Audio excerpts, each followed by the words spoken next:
Hey everyone, it's Sekaar, and we're going to be going over another one of my Nightblade builds that I've been using lately for the Update 41 chapter. I think that this build is a lot of fun. It's slightly toxic, I don't know. I think it's fun, and I think it's an overall great time. I think it's a phenomenal build.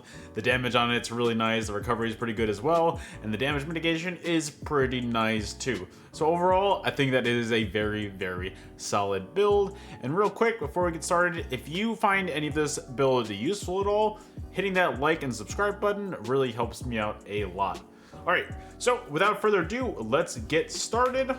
So we're going to be a Khajiit on our Nightblade. Khajiit, in my opinion, is without a doubt best in slot for the Nightblade because of the critical passives.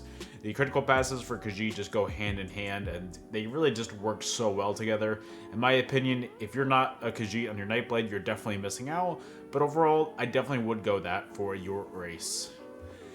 Moving on, we're going to be having 46 points into magic, 5 points into health, and 13 points into stamina to give us a max magic pool of 23.4k, a max health pool of 32.1k, and a max stam pool of 19k. We're also going to be using the Lover as our Mundus Stone to increase our overall pen. As you can see, we've got 10k pen just flat before we even apply Major Breach or anything. So 10k flat, I will take that any day of the week. We're also going to be using Orzorga's Smoked Bear Haunch for our food. That's going to increase our overall max health as well. Also, it's going to be increasing our stamina and magic recovery as well. Then also, did I say Vampire Stage 3? We're also going to be Vampire Stage 3. That on death passive is definitely necessary on, in my opinion, all builds. It makes you really tanky, and it makes it so that you're just able to survive in certain situations a lot longer than you normally should.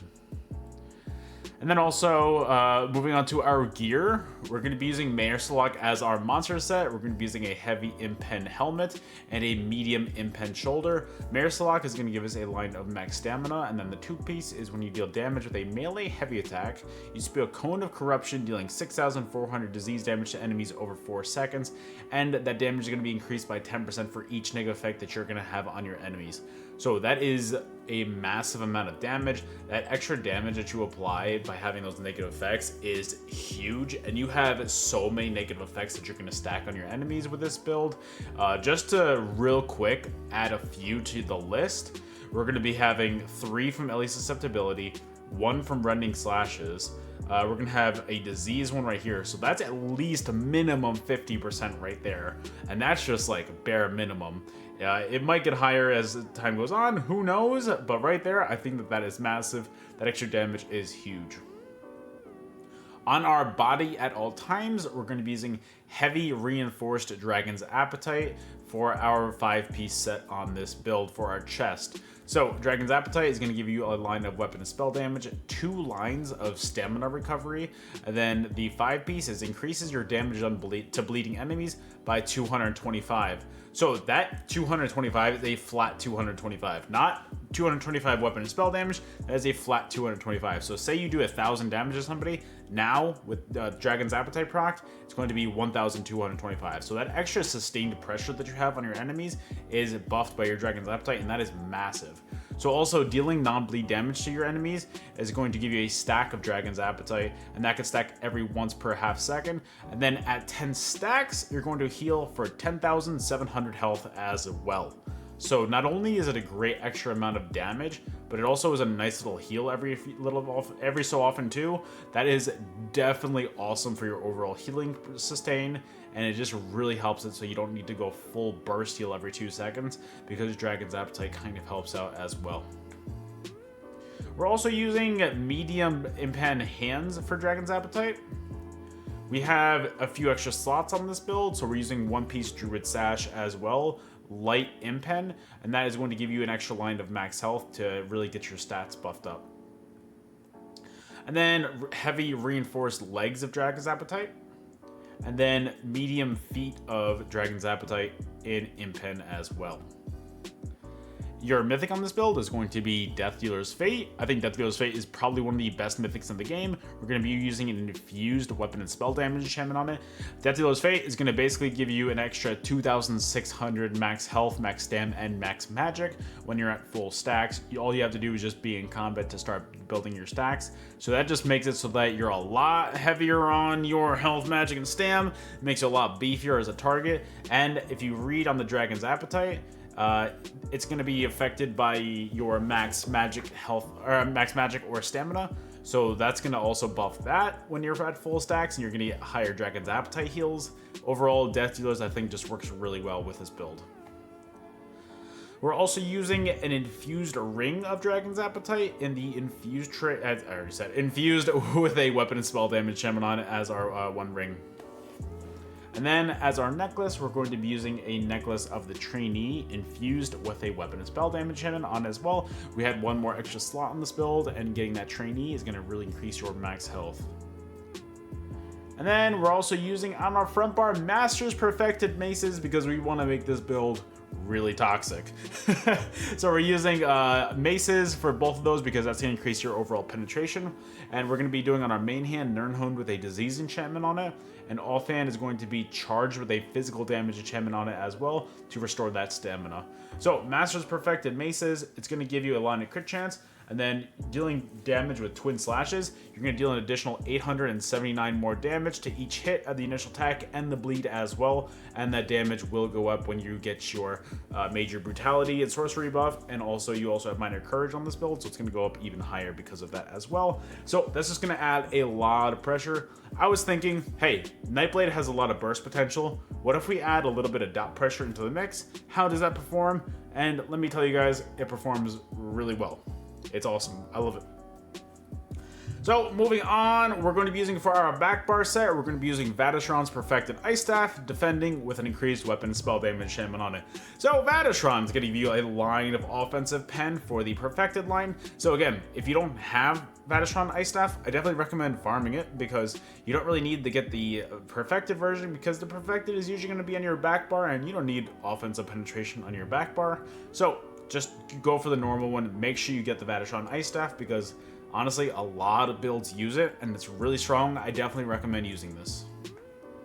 And then also, for the actual 2Ps on this, casting Weakness to Elements, which is LE Susceptibility, is going to link you and your enemy a little tether between you guys, and every 1 second, you're going to be doing either 1,427 Flame, Shock, or Frost damage, and that damage is going to increase by 1% every time it does damage, up to 20% max. So that extra little bit of dot pressure that you apply on your enemies as well is amazing with Vateshran. I definitely recommend getting this set. So let's go on to our champion points next. For our blue slottables, we're going to be using Fighting Finesse, Untamed Aggression, Force of Nature, and Deadly Aim. Our red slottables are going to be Survival Instincts, Relentlessness, Celerity, and Pain's Refuge. And our green tree, what we really care about, is Breakfall, Rationer, and Liquid Efficiency. Alright, so moving on to our skills as well. Real quick as well, we're also using tripods on this build as well. Tripods are going to really help your overall sustain, and I definitely recommend it for your overall resources as well. So moving on to our skills, as our main spammable, we're going to be having Concealed Weapon. This ability is stacked. It's got a lot of different abilities in one. Most of all, it's really good burst potential that you could use with your combo because it's a great spammable to have. On top of that, if you do damage from the enemy's flank, you're going to be setting them off balance, so you can have a potential CC as well from this. And also on top of that, when you leave Sneak or Invisibility while in combat, it's going to increase the damage done of that by 10% as well. So you're using Sneak a lot on this build, and that's going to increase that damage. And also, while slotted on either bar, you're going to get Minor Expedition as well, so it's going to increase your movement speed. That ability is stacked. There's a lot of different things to that in one, and I definitely recommend having this as your main spammable. We're also using Shadowy Disguise. This is going to kind of keep you in and out of combat a lot, or in and out of Cloak a lot. So it's going to kind of do a lot of damage mitigation for you. So guys, that is a great form to just, if you're taking too much pressure, make sure you get your heals out and hit Shadowy Disguise. You are taking very little damage when it works. I really like that for that purpose. Also, on top of that, you're going to be getting Major Savagery and Prophecy just by having this slotted, and it's going to be on both bars, so it's going to increase your physical and weapon and spell critical by 2,600 as well. So it increases your overall critical, and that is absolutely massive. And then Power Extraction, I definitely recommend using this morph because this is going to give you Major Brutality and Sorcery and also Minor Courage. So it's going to increase your weapon and spell damage by 20%, and it's also going to increase your weapon and spell damage by 215 as well. And also on top of that, it's a nice little AoE pressure. So if you want to just do damage to people in an AoE, use Power Extraction. It's a great source of damage. And then we're also using Rending Slashes because this is going to be what's proccing your Master's Dual Wield. And on top of that, it's going to be applying the Hemorrhaging status effects to your enemies as well. So that's another way to buff your Marisalok as well.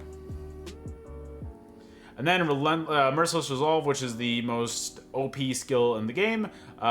Basically, when you do 5 light or heavy attacks, you're going to be able to shoot a Merciless Resolve proc. And our unbuffed tooltip is 15.3k, and that's completely unbuffed. That's very balanced, and I definitely think that this ability is great, and I definitely think that this should never be nerfed. This ability should definitely be hitting this hard for being this free. I definitely think that you guys should run this. All jokes aside, this skill is insanely strong. Combining the burst potential of Merciless Resolve and our ultimate ink cap, and on top of our dot pressure with Rending and Master's Dual Wield and Vadatron, the amount of pressure that you have on this build is absolutely disgusting, and I definitely recommend making sure that you're having your Merciless Resolve go off as often as possible. And then also Incapacitating Strike is going to be your ultimate on your front bar. I was switching a lot between Ink Cap and Tether because both are very good ultimates.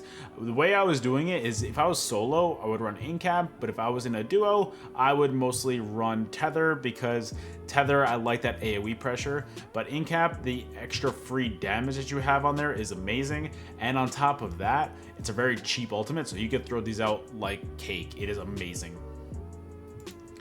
And then on our back bar, we're going to be using Phantasmal Escape. This is going to be a lot of different skills in one. So this is going to be your source of Major Evasion. So it's going to reduce your damage taken from AoEs by 20%. Also, activating this ability is going to remove all snares and immobilizations from you and grants you immunity to them for 4 seconds as well. So that's really good for getting out of certain situations. And on top of that, while active, taking direct damage is going to reduce the cost of your next roll dodge by 10%, up to a maximum of 100%. So that basically means if you take enough direct damage, you just get a free roll dodge, which is absolutely kind of nuts for your sustain. And then Refreshing Path. This is an amazing skill as well. It's going to be a nice little kind of AoE that you put out. And if you're standing in that AoE, you're going to be getting Major Expedition, Minor Endurance, and Minor Intellect. So it's going to increase your movement speed by 30%, as well as your stamina and magic recovery by 15% as well. And then on top of that, you're going to be getting healed in there as well. So it's a great source of healing as well. And then we're also going to have Resolving Vigor. This is a nice 5-second heal over time that helps you get right back up to full health. And on top of that, you're going to be getting Minor Resolve, so it's going to increase your physical and spell resistance by 3k for 20 seconds. And then we also have Healthy Offering. This is your burst heal. When you want to go from low health to full health, you hit Healthy Offering and boom, that is your way to do it. And on top of that, after casting, you're going to be getting Minor Mending for 10 seconds, so it's going to increase your healing done by 8%. So I definitely recommend using this morph. And then Ellie Susceptibility, this is going to be what's proccing your Vadatron staff. But on top of that, you're going to be getting Major Breach on your enemies, so it's going to reduce their physical and spell resistance by 6k. And every 7.5 seconds, the enemy is going to be afflicted with the Burning, Chilled, and Concussion status effects, which stacks with your Marisalok damage, which, again, that is amazing extra damage. The amount of damage that status effects do in this meta is insane. I definitely recommend using this. And then finally, we're going to have Temporal Guard. Really, the only reason why we use this is to have that minor protection on your back bar to reduce your damage taken by 5%. And that is the overall build. I hope that you guys enjoy. I've been having a lot of fun playing this build. I think it's an absolute great time. I think that it's definitely worth running, or at least looking into. But guys, I hope that you enjoyed. If you did, please, once again, liking the video, subscribing to the channel, all this stuff helps me significantly. So if you guys want to help the channel, I would appreciate that. Also, if you want to help out as well, if you want daily content, I post on my second YouTube channel every single day. We always post Battlegrounds over there. That's going to be Sekaar Battlegrounds. The channel name is Sekaar BGs. The link to that will be in the description. I would appreciate everybody going over there and subscribing to that as well. But guys, thank you so much for watching. I appreciate you guys being here, and I will see you guys on the next video. Later.